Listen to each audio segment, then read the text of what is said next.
მოგესალმებით, ჩემო ძვირფასო მეგობრებო. მეგონა რომ ისრაელში აგრილდა ცოტა, მაგრამ აღმოჩნდა რომ წარეთ შევწდით.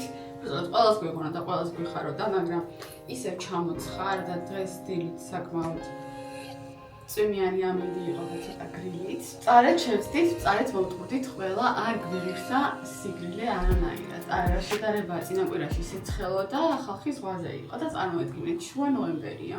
Quite bold skin. Am კვირაში, ჩემს მეუღლეს აქვს დაბადების. არა, პრინციპში ამ კვირაში არა, იქით კვირაში ჩემს მეუღლეს აქვს დაბადების დღე და ეხლა მე და დედაჩემი გავდივართ, რომ რაღაც აჯუქარი შეურჩიოთ. თან დღეს არ არის სახლში, იმყოფება ოფისში და სანამ მოვა, მინდა რომ მოვასწრო და გადავმალო საჯუქარი. ერთი ძალიან ცუდი ჩვევა მაქვს და ცოტა გამხელილი ჯობს და ხო გაგიგიათ ხო და მინდა რომ გაგიზიაროთ. მოკლედ მე სურპრიზების გაკეთება არ შემიძლია. არ ვიცი რა მჭირს, აუცილებლად როცა აი ვიღაცის დაბადების დღე მოდის, ან თქვა ჩემი ქმრის, ჩემი ძმის და ჩემის მამაჩემის, აი არ არსებობს რომ არ გავუმხილოთ წინასწარ რა საჩუქარი უნდა ვუყიდო და ეს წინასწარ არ გეგონოთ რომ ერთი დღით ადრე ან ორი დღით ადრე რაღაც ორი თვით ადრე ვეუბნები ხოლმე და რა თქმა უნდა ჩემს მეუღლესაც უკვე გავუმხილე ჯერ ვუმალავდი ერთი კვირა მეთქი აი საიდუმლოდ შევეცდები შევინახო თქო მაგრამ საბოლოო ჯამში მაინც გავუმხილე რომ ეს და ეს უნდა გიყიდო თქო ხო შეიძლება რომ მეთქვა რომ არ მეთქვა ხო შეიძლებოდა წესით არც უნდა მეთქვე ხა თუ საჩუქარია და სურპრიზია უნდა სურპრიზი იყოს მაგრამ არ შემიძლია მინდა ხოლმე რომ აი ეს გავუზია რომ ეს სიხარული მოკლედ წანწუდი ჯვევა, მაგრამ რას ვიზოთ ესეთი ვარ.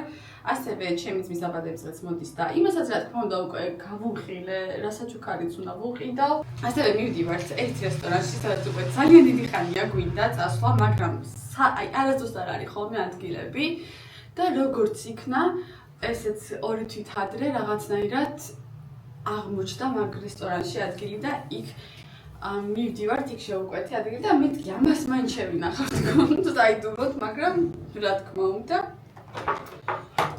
არა ხება გასაუბრებაზე ვიღავი მაგრამ სამწუხაროდ ვერ გადავედი მეოთხე ეტაპზე რაც უშუალოდ ამ გუნდის დირექტორთან უნდა მქონოდა სამწუხაროდ ვერ გავიარე მაგრამ თვითონ პროცესი იყო ძალიან კარგი, ძალიან სასიამოვნო. შემეუღლეს ისიც უთხარი რომ მეთქი აი სულაც რომ არ გადავიდე, ისეთი კარგი გამოცდილება მივიღე. ამ გასაუბრებით ძალიან კარგი ადამიანები იყვნენ, პროფესიონალები.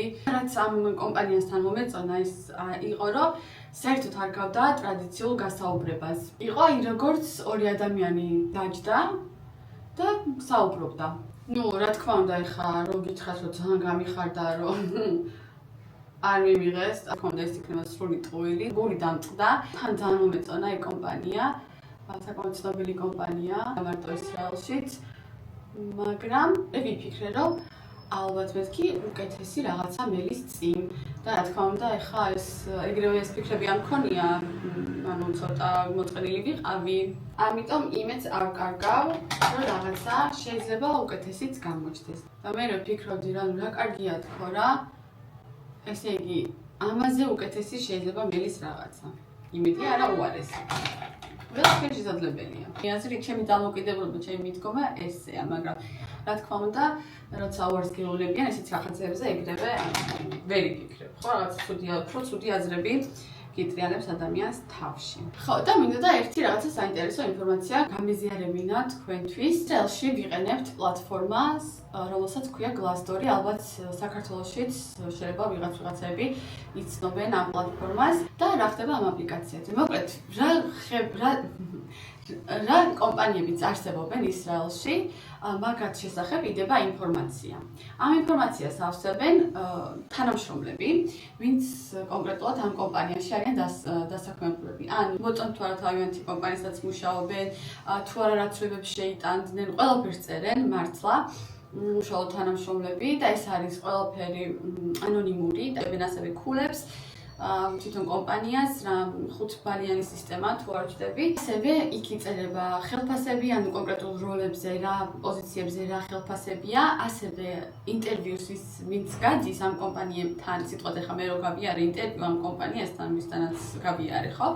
ეხა მე შემიძლია რომ შევიდე ამ აპლიკაციაში და ინტერვიუების გრაფაში ჩამოვწერო რა კითხვები დამისვეს, რა სიტუაცია იყო, როგორ მომეწონა, როგორ ყოფილი ვარ და ასე შემდეგ. ნუ ჩემი გამოცდილება გავუზიარო და სანამ CV-ს გავაგზავნი ხოლმე სხვათა შორის ყოველთვის ვამოწმებ ამ კომპანიებს და მათ შეფასებებს ამ აპლიკაციაში. ხანდახან ვაკანსიებიც იდება ხოლმე ამ გვერდზე და სხვათა შორის Viber-ის სწორად Viber-ის ვაკანსიას სწორად ამ საიტზე ვნახე.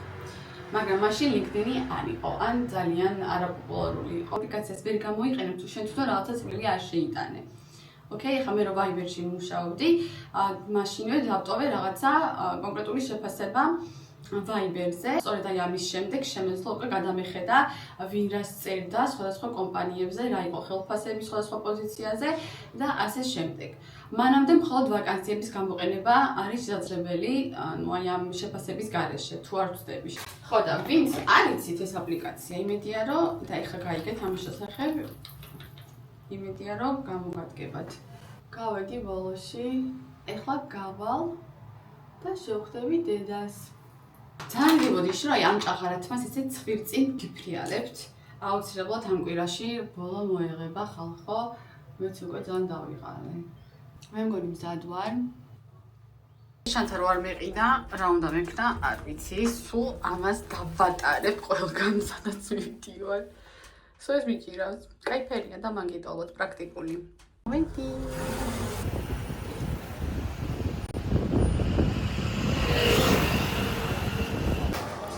მოვიდა დედა ჩემი.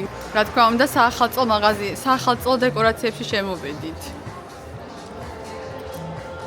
Flying Tiger-ში.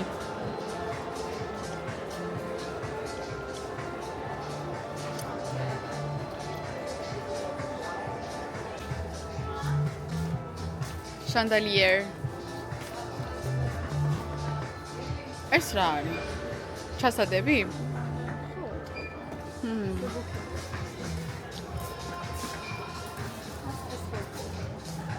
ხო.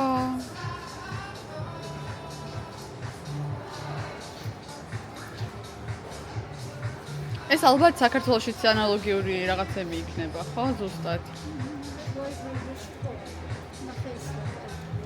ხო, აი ძალიან ლამაზია და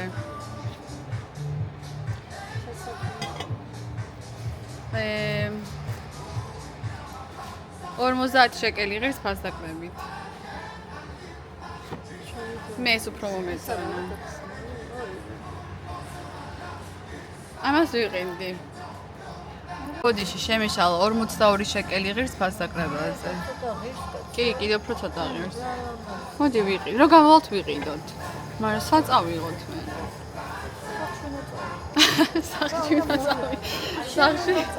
სახში წავიღებ. აი, მაშინ მეც გავაკეთებ კუთხეს საახალწლოს. რატომაც არა რა.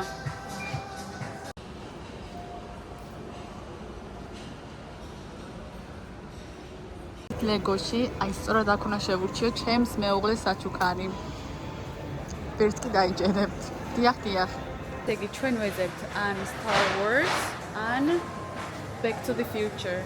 უკან მომავალში. ან ვარსკვლავურ ომებს. და ალამაზია ლეგოს რაღაცეები.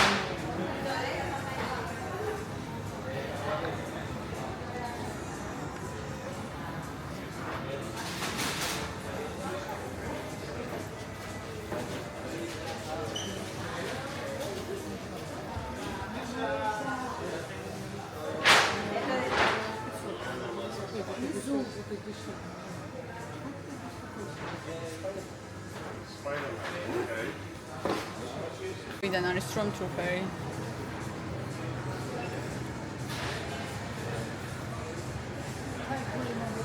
თაიგული ძალიან ლამაზები აქვს ეს თაიგულები. ხედა, Back to the Future უკან მომავალში არა და შევეკითხები თუ აქვს. صدقت يا اخوان. اه السلام عليكم. ჩემი საყვარელი პერსონაჟი არის R2. გიჟდები, აუ გროგუც რა საყვარელია, ღმერთო. ძალიან საყვარლებებია. ეს ბობა ფეტის და ჯანგო ფეტის გემი. ორცხობილების ჩასაყრელი კი ვიყიდე, მაგრამ საჩუქარი ვერ ვიყიდე. იმიტომ რომ არ იყო ის რაც მინდოდა და თან რაღაცნაირად გული ამიცრუდა ახლა ლეგოზე. მაგრამ ალბათ გამოვიწერ, ესე ჯობია. დიდი ხანია ასეთი ვიდეოს ჩაწერა მინდა. იქნა დაადგა საშველი და ვწერ ამ ვიდეოს. დღეს ჩვენ ვისაუბრებთ ფასებზე ისრაელში და რა ღირს ისრაელში ცხოვრება. პირველ რიგში იმას ვიტყვი, რომ ისრაელში ცხოვრება არის ძალიან ძვირი. თუ არ ვწდები, ტოპ 10-ულშიც არის შესული, განსაკუთრებით თელ-ავივი. დავიწყოთ რითი? სახლით. ჯერ ვისაუბრებ ყიდვაზე, შემდეგ გადავალ ქირაზე. მინიმალური თანხა რაც შეიძლება რომ აი სახლში გადაიხადო, არის ალბათ 1,500,000 შეკელი. თქმა უნდა, ეს არ ეხება ცენტრს, ან თელ-ავივი, გივატაიმი, რამადგანი, ხულონი, ბათიამი და ასე შემდეგ. არ მოისაზრება აი ამ ფასში და როგორც აღნიშნე, მინიმალური თანხა ბინის შესაძენად, რაც შეიძლება რომ დაგჭირდეთ, ეს არის 1,500,000. თუ 1,500,000 იპოვით, გამაგებინეთ, მოკლედ, ანუ აი ესეთი სიტუაცია. ცენტრისკენ, რა თქმა უნდა, ფასები უფრო იზრდება. თელ-ავივში სახლი კი დაახლოებით 3 მილიონი და მეტი. ნუ თელ-ავივს არ გულისხმობ, მარტო ალბათ აქ რამადგანი და გივატაიმიც მოისაზრება. მოდი ძალიან რო არ შევჩდეთ 2 მილიონი და 2,500,000-დან ზევით. იმის გამო რომ სახლები ძალიან ძვირია, უმეტესობა ისრაელში ცხოვრობს ქირით. ნუ შესაძლებელია რომ აი ბებია ბაბუისგან მოყვებოდეს რაღაცა სახლები და ანუ რამდენიმე წლის წინ კი არა და სანამ ჩვენ ჩამოვიდოდი და უფრო მეტი სახლები მაშინ უფრო იაფი იყო, რა თქმა უნდა ხა ხელფასებიც უფრო ნაკლები იყო, მაგრამ მაინც ჩემი ქმრისგან ვიცი რომ უფრო რაღაცნაირად შესაძლებელი იყო სახლის შეძენა ისრაელში. ნუ ამ ეტაპზე რო გართულდა, რა თქმა უნდა სახლის შეძენა. მაგრამ სიმართლე რომ გითხრათ რომ ქირით ცხოვრება უფრო იაფია, ნამდვილად მოგატყუებთ. ქირის ფასი ყოველთვიური დაახლოებით იწყება 3,500 შეკელიდან. ესეც ყველაზე შეიძლება ესეც მინიმალურია ძალიან. ამაში გულისხმობ მხოლოდ ცენტრალურ ქალაქებს, მაგრამ ამაში არ გულისხმობ გივატაიმს, თელ-ავივს ან რამადგანს. ამ ქალაქებში გადასახადი კიდევ უფრო მეტია. და ანუ თელ-ავივში ხო საერთოდ 6,000 შეკელად თუ იშოვი სახლს ძალიან გაგიმართლებს. მოკლედ, რა თქმა უნდა, უბანზეც არის დამოკიდებული და 6,000 შეკელიდან რა თქმა უნდა, სულ ზევით. მიდის და მიდის ფასი. და იმის გამო, რომ ქირა არის ასეთი ძვირი, სტუდენტები არა მარტო სტუდენტები სხვათა შორის ხშირად ქირაობენ ხოლმე სახლს სხვა ადამიანებთან ერთად. ანუ ეს ადამიანები შეიძლება იყოს ვიღაცა ახლობელი, ნაცნობი, ნათესავი, მაგრამ შეიძლება იყოს სრულიად უცხო ადამიანი. ნუ ესეთი შემთხვევები უფრო ხშირია ხოლმე, შეიძლება რომ სულაც უცხო ადამიანებთან ერთად იქირავონ სახლი. სიტყვაზე მე თუ ვიქირავე საძინებლიანი სახლი თელ-ავივში სიტყვაზე, იქიდან ჩემს გარდა ამ სახლში იცხოვრებს 2 კიდევ სხვა ადამიანი. და აი ასე ახერხებენ ხოლმე რომ თან ისწავლონ სიტყვაზე თუ სტუდენტები არიან ისრაელში და თან იცხოვრონ ცენტრში. როგორც საქართველოშია, მაგალითად ყველას თბილისში ხო უნდა ცხოვრება, რაღაცა დიდ ქალაქებში ხა მარტო თბილისს არ დავასახელებ, ასევე არის ისრაელში ყველას უნდა თელ-ავივში ცხოვრება სრულიად გასაგები მიზეზის გამო, ამიტომ სწორედ ასეთ ხერხს მიმართავენ ხოლმე. ის გამო რომ ეს გადასახადი ძალიან ძვირია, რა თქმა უნდა ყველა დანარჩენ გადასახადსაც სამნაწილად ან ორნაწილად თუ რამდენი ადამიანი ცხოვრობს, იმის მიხედვით იყოფენ. რაც შეეხება გადასახადებს. ვიხდით, რა თქმა უნდა, წყალს, გაზს, შუქს და ისრაელში გვემატება კიდევ ერთი გადასახადი, ქვია არნონა, მიწის გადასახადს. ანუ იხდი მიწის გადასახადს იმ კვადრატულობის მიხედვით, რა კვადრატულობის სახლში ცხოვრობ. მაგრამ ეს არნონაც ეს მიწის გადასახადიც ქალაქების მიხედვით იზრდება. მაგალითად, ხაიფაში სახლები ცოტა უფრო იაფია, სახლის ქირაობა და ზოგადად სახლის ყიდვაც, მაგრამ გადასახადი არნონაცი უფრო მეტია. ასევე გივატაიმში თელ-ავივთან შედარებით სახლის შეიძლება სახლის ქირა უფრო ნაკლები იყოს, მაგრამ არნონა, ანუ მიწის გადასახადი კიდევ უფრო მეტია. არნონას გადასახადებს ვიხდით 2 თვეში ერთხელ და მოდის ოღონდ, ანუ მთელი 2 თვის გადასახადი, ანუ ყოველთვიურად არ ვიხდით. არნონა იწყება 400 შეკელიდან და ზევით მიდის რასაკვირველია. გადავიდეთ ტრანსპორტი, ანუ ამას შედის ავტობუსი და მეტრო მატარებელი, მოდი ესე ვიტყვი, ღირს 8 შეკელი მგზავრობა. მაგრამ მაგრამ მე მგონი საქართველოშიც ესეა, ხო, დაახლოებით საათნახევრის განმავლობაში თუ გიწევს ტრანსპორტის შეცვლა, მაშინ უფასოა. ანუ 8 შეკელი ღირს საათნახევრის განმავლობაში. შემდეგ კიდევ ისევ 8 შეკელი ემატება. ტაქსი ძალიან ძვირია ისრაელში. დაახლოებით რო წარმოიდგინოთ 20 წუთის, 15 წუთის გზაზე, უსაცობო 15 წუთის გზაზე დაახლოებით 100 შეკელი მაინც შეიძლება დაგიჯდეს ადამიანს გადაადგილება. მოგეხსენებათ პარასკევს და შაბათს მეორე დღის ნახევრიდან შაბათის საღამომდე, ან შაბათის 8-მდე არ ფუნქციონირებს არანაირი ტრანსპორტი. არც მატარებელი, არც ავტობუსი და არაფერი, მხოლოდ ტაქსები და თუ გინდა სადმე გასვლა, მოკლედ აუცილებლად ტაქსით უნდა წახვიდე და ეს არის მონოპოლია ტაქსების ჩვეულებრივი. მოდით ახლა გადავიდეთ გოგოშკურ რაღაცეებზე, მაგალითად თავის მოვლა ისრაელში ძალიან ძვირი ღირს, დაწყებული ფრჩხილიდან, დამთავრებული თმიდან, ლაზერი, ასე შემდეგ, ყველაფერი არის უძვირესი. მაგალითად ფრჩხილი, ჯელი, რასაც მე ვიკეთებ ხოლმე, დაახლოებით 120 შეკელიდან ზევით. ღირს, ანუ 120 შეკელიდან ზევით ღირს. მაგალითად თმა და თმის შეღება და თქვათ გასწორება ესე ფენით რო დაგიყენონ 250 შეკელი შეიძლება დაჭდეს. ცოტა შეიძლება მეტი, გააჩნია რა, რომელ სალონში მიყავ. საშუალოდ 250 შეკელი. მე აქ აღარ ვლაპარაკობ, თქვათ სიტყვაზე მელირებაზე ან სხვა სახის მომსახურებაზე.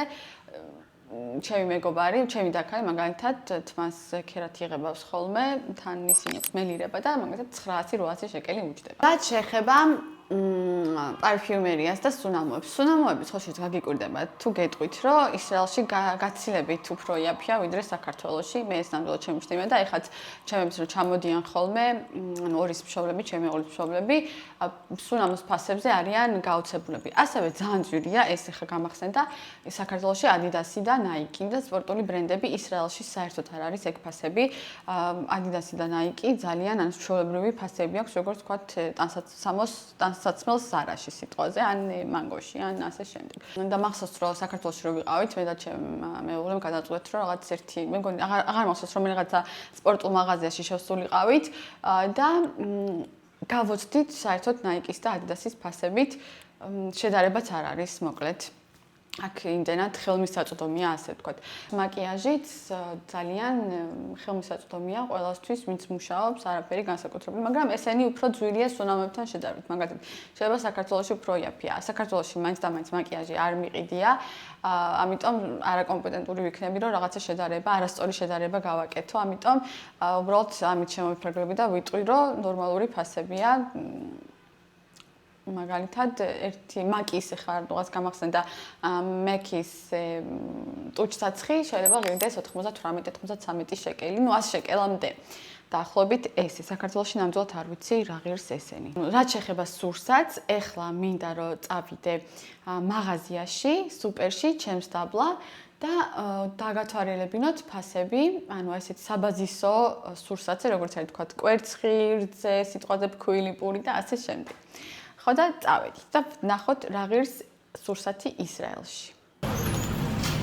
მოვედი სუპერში და დავიწყოთ პურით.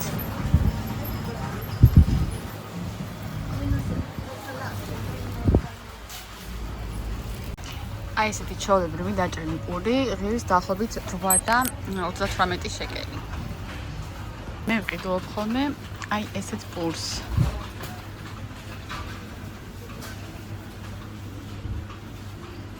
აი, სად არის? არ არის, რასაც მე ვყიდულობ ხოლმე. და ის ნახოთ.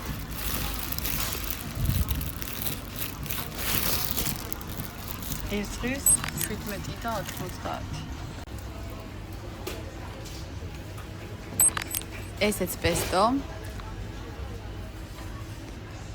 პასტა მინდა რომ ვიყიდო და აი ამას წავიღებ. 9.50 ღირს. ეს ნუშის რძე, ალტროსი და ეს ღირს 7 და 90. ეხლა არ მინდა, მაგრამ ზოგადად ესე ღირს. ესეც ფქვილი და შაქარი. რაც შეეხება ჩიფსებს ასშენებ ჩვენ ამას არ ვჭამთ. ერთადერთი რაც გვიყვარს არის პოპკორნი. მე და ჩემს ქმარს, ამიტომ პოპკორნი სად არის, რომელიც ჩვენ გვიყვარს? რა არის? კაი, ამას წავიღებ მაშინ. ეს რა ღირს?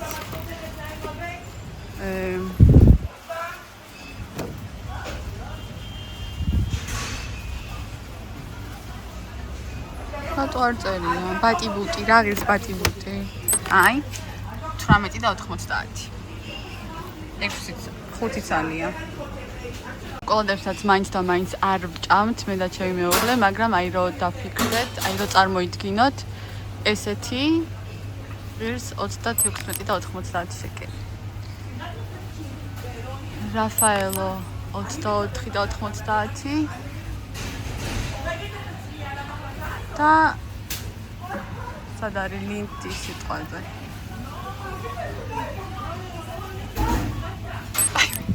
34 და 90 ღირს. ესეც 25. არის რა თქმა უნდა უფრო იაფიანით სიტყვაზე, აი ესეთი 8 და 90 ღირს. ეს ისრაელის წარმოების არის, კერძოდ აი ამ სუპერის. ყავა ტესტერ ჩოისი, რასაც ჩვენ ვსვავთ სახლში 39 და 90 შეკელი. უნდა ვილაპარაკოთ.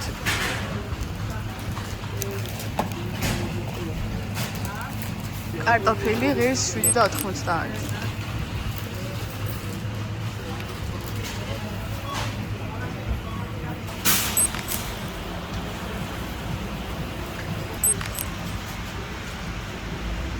ნახოთ აბა. მე ვყიდულობ ხოლმე ამას და ეს ღირს 15 და 90, მაგრამ ესეც ძალიან კაია.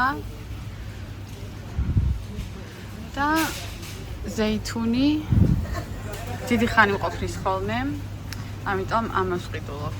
ეს ძვირია 39 და 90. მაგრამ მეგონი ყველა ესე ღირს. ხო, ყველა ესე ღირს. დება კიდე სამზარეულოს ქაღალდი, მე ეს მიყვარს. ეს ღირს 13 და 90. გრძის ნაწარმს კარაქს, მოდი კარაქით დავიწყოთ. აი ამ კარაქს ვიყენებ ხოლმე ძირითადად საჭმელში 10 და 30 ღირს, მაგრამ რა თქმა უნდა უფრო ძვირიანიც არის. მუტი 1 ცალი 4 და 20.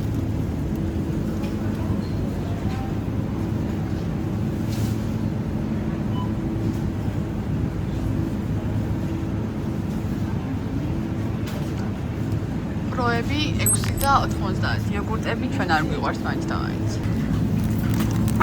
ყველი 19 და 90. 200 გრამი. ერთხით ვნახოთ.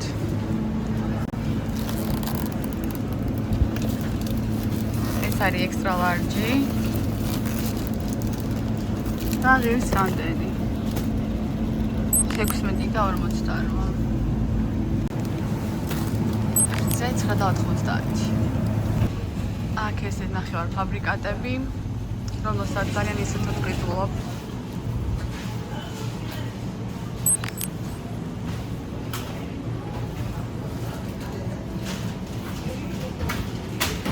ეხვი 150 გრამი, 32 შეკელი, 33.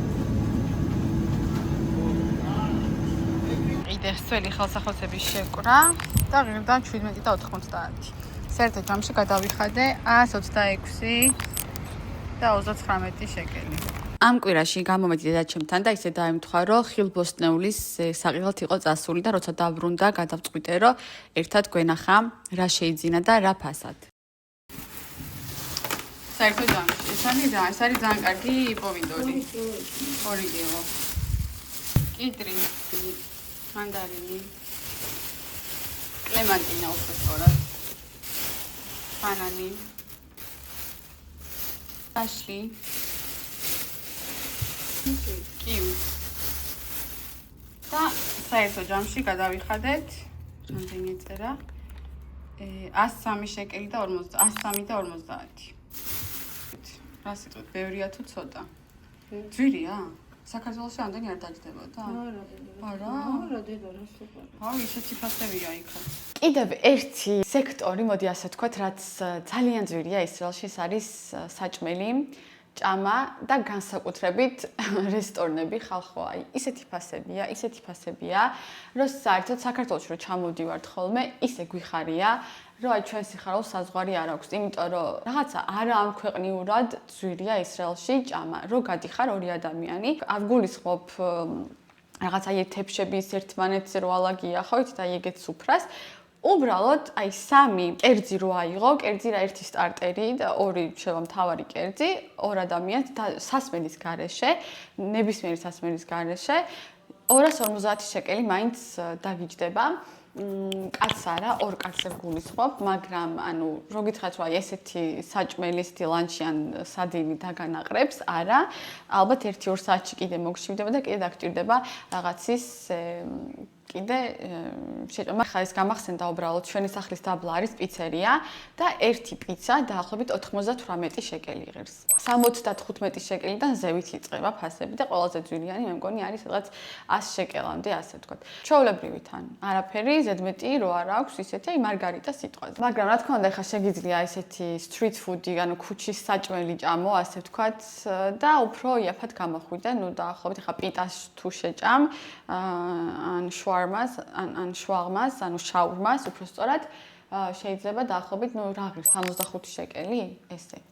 და იქაც ერთი კოკა-კოლა დააყოლო, ნუ 70 შეკელამდე შეიძლება დაგიჯდეს ადამიანს ეს ყველაფერი. ნუ აქ მე არ ვლაპარაკობ, რა თქმა უნდა, რაღაც აი ძალიან ძვირფას და ძვირადღირებულ რესტორნებზე, ფასები, კაცზე, აი თქვა თუ ბარში წახვედი და სასმელი კოქტეილით შეუკვეთე, სიტყვაზე შეიძლება დაგიჯდეს ადამიანს სადღაც 350 შეკელი და მეტი. რა თქმა უნდა, ტიპის დატოვების კულტურა ისრაელში არის ძალიან მაღალი, ტიპები იწყება 10-დან 15%-მდე ან მეტი, რა თქმა უნდა, 10%-ს უკვე თითქმის აღარავინ აღარ ტოვებს და იწყება 12%-დან ზევით. მიმტანებმაც შეიძლება ცოტა გიწყინონ 10% რომ დაუტოვა, მაგრამ ესეც რა თქმა უნდა დამოკიდებულია იმ რესტორანზე, თუ სად ვახშმობ ან იმ ბარზე, თუ სად ატარებ დროს. კიდე რა მახსენდება, იცით, ანუ თეთრეული არის ძალიან ძვირი ისრაელში, ცოტა ნორმალური კარგი ხარისხის თეთრეული რო იყიდა, თუ ფასაკრება ან რაღაცა ესეთი არ არის განსაკუთრებული, ნუ 500 შეკელიდან ზევით. ნუ რა თქმა უნდა გააჩნია რა თეთრეულს იყიდი, ეხა თუ რაღაცა ესეთი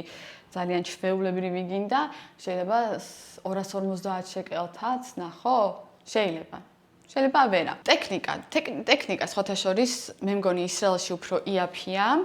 ეხა სიტყვაზე iPhone-ი აქ უფრო იაფი იყო ვიდრე საქართველოში, თუ არ ვწდები.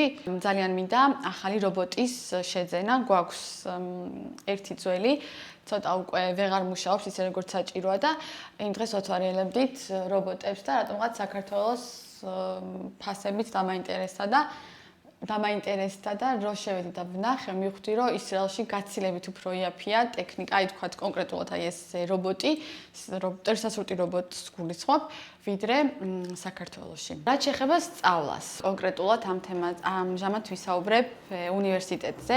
აქაც რა თქმა უნდა, როგორც საქართველოში გააჩნია, ანუ საჯარო უნივერსიტეტში, სახელმწიფო უნივერსიტეტში სწავლობ თუ კერძოში, საჯაროში დაახლოებით წელიწადში გადასახადი არის 10-დან 12,000 შეკელამდე, შეიძლება უფრო მეტიც. და კერძო უნივერსიტეტში 3 მაგდება, თუ არა 4 მაგდება და კერძო უნივერსიტეტში სწავლა ღირს 1 წელი 35,000-დან 50,000 შეკელამდე. სწორედ იმის გამო, რომ ასეთი ძვირია სწავლა ისრაელში, ხშირად შეხვდებით ადამიანებს, რომლებსაც არ დაუმთავრებიათ უნივერსიტეტი ისრაელში, თუმცა ეს მაინც და მაინც სამსახურის შოვნას ისრაელში ხელს სრულიად არ უშლის. ეხლა მე საქართველოში დავამთავრე უნივერსიტეტი, ბაკალავრი, მაგრამ ისრაელში რო ჩამოვედი, რატომღაც არ გადავაკონვერტირე ჩემი დიპლომი, არ შეუშლია ამას ხელი იმისთვის, რომ სამსახური მეპოვა, ან სამსახური დამეწყო, არც ერთ გასაუბრებაზე არ უკითხავთ აბსოლუტურად. სად ვისწავლე, რა ვისწავლე და რა პროფესიის ვარ, საერთოდ არავინ არ უყურებს. ნუ საერთოდ ალბათ არიან ესეთი, თქვათ ეხლა თუ სახელმწიფო დაწესებულებაში უნდა იმუშაო, ალბათ მოითხოვენ, ეხლა მე არ მიმუშავია და ნამდვილად ვერ გეტყვით, მაგრამ სადაც მე მიმუშავია, არსად არ მოუთხოვიათ ჩემი დიპლომი, თუმცა CV-ში რა თქმა უნდა მიწერია, რომ დავამთავრე საქართველოს უნივერსიტეტი თბილისში. შეხება ხელფასებს. ხელფასი ისრაელში, საშუალო ხელფასი ისრაელში რა თქმა უნდა განსხვავდება. კერძო სექტორში უფრო ნაკლები ხელფასებია ხოლმე, მაგალითად 10-დან 12,000-მდე, მაგრამ ანუ აი თქო ჰაი-ტექში და ასე შემდეგ ხელფასები იწყება 12,000-დან ზევით, 12-15 ესე დავუშვათ. ეს ხელფასი ნორმალურია. თუმცა აი რო გითხეს რომ ხოლგაშლილად იცხოვრებ ადამიანი აი ამ ფასის ან ოჯახით უყავს განსაკუთრებით ცოტა შეიძლება გაგირთულდეს ოჯახის შენახვა ნუ რა თქმა უნდა ორი ადამიანი უნდა მუშაობდეს ყველა ვარიანტში ოჯახიდან მაგრამ იმის გამო რომ ყველაფერი ასეთი ძვირია ისრაელში რა თქმა უნდა ეს ხელფასიც არ არის ეხლა რაღაცა ძალიან მაღალი და განსაკუთრებული და ასე შემდეგ ადამიანი ყველაფრის შეძენის უფლებას მისცემ თავს აი ესეთი ამბები. შუადღემშვიდობის სამეგობრებო, მე გამოვედი და მივდივარ სადღაც, მაგრამ მეც არ ვიცი სად მივდივარ. ხო და იმედი არ დავიკარგებ და მივაგნებ. მივდივარ რაღაც ახალ გახსნილ ბაზარზე, იაფოში. ძალიან კარგი ამინდია და ვიფიქრე სახლში ჯდომას. გავალ გავისეირნებ თქო თან დავათვალიერებ. ბოლოს მაინც ლეგო გამოვიწერე ჩემი ქმრის სასაჩუქრედ. მაღაზიაში უბრალოდ რებიც იყო ძალიან ანუ ბავშვებისთვის ბავშვური ლეგოები და ის რაც მინდოდა იყო უფრო დიდებისთვის. ხო და გამოვიწერე. ესე იგი სადღაც მოვედი. კი არ და იაფოში ვარ. და ჩავწქერი Google Maps რუკას რომ გავიგო და აგრილდა უკვე ისრაელში. აქ ხო ვიყავი იმ დღეს. ეხლა გზაში რო ვიყავი, ფიქრობდი ფასებზე. მე მგონი ისრაელისთვის, მე მგონი საქართველოშიც იგივე ფასებია სურსათზე, ხო? ნუ აი ძალიან სიძვირეა, მით უმეტეს იმ ხელფასებთან შედარებით რაც საქართველოში აქვს ხალხს. აი მოვედი.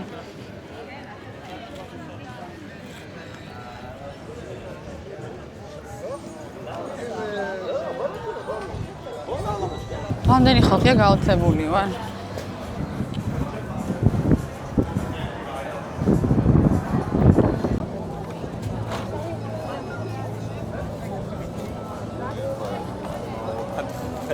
ნამდვილად არ გეჩვენებათ, ეს არის მარწყვი და ისრაელში მარწყვი სეზონად ითვლება ზამთარი და მახსოვს 11 წლის წინ, როცა პირველად ჩამოვედი ისრაელში და დავინახე მარწყვი შუა დეკემბერში, ჩემს გაოცებას საზღვარი არ ქონდა, ამიტომ ჩვენ ახალ წელს ხვდებით მარწყვით და არა გოზინაყით. არა, ხუმრობ, ორივე გვაქვს მარწყვით და გოზინაყით.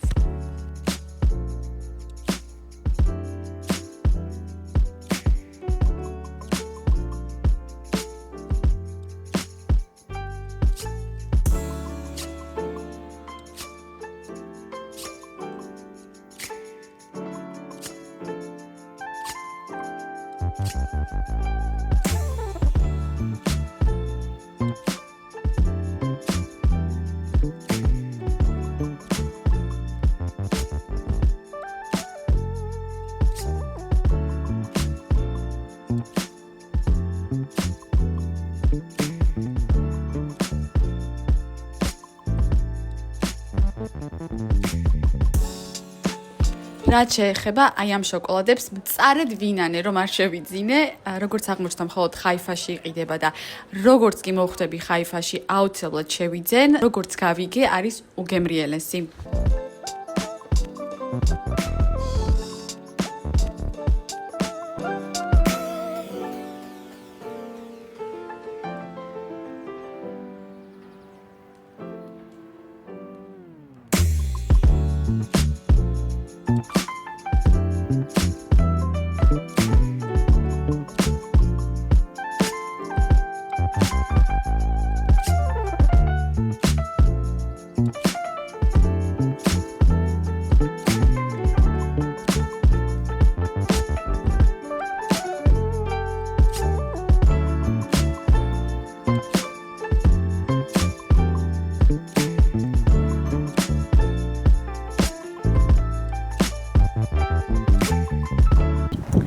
როგორც გავიგე, ყველაფერი რაც მან იყიდება, უბრალოდ არის წარმოებული ისრაელში, ანუ ადგილობრივი სურსათია. გავუყვები ახლა სახლის გზას. ამასობაში ჩემი ვლოგით დასასრულს მიუახლოვდა მეგობრებო.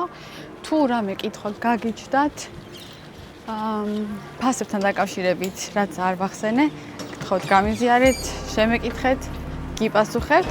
ჩვენ კი შევხვდებით შემდეგ ვლოგში.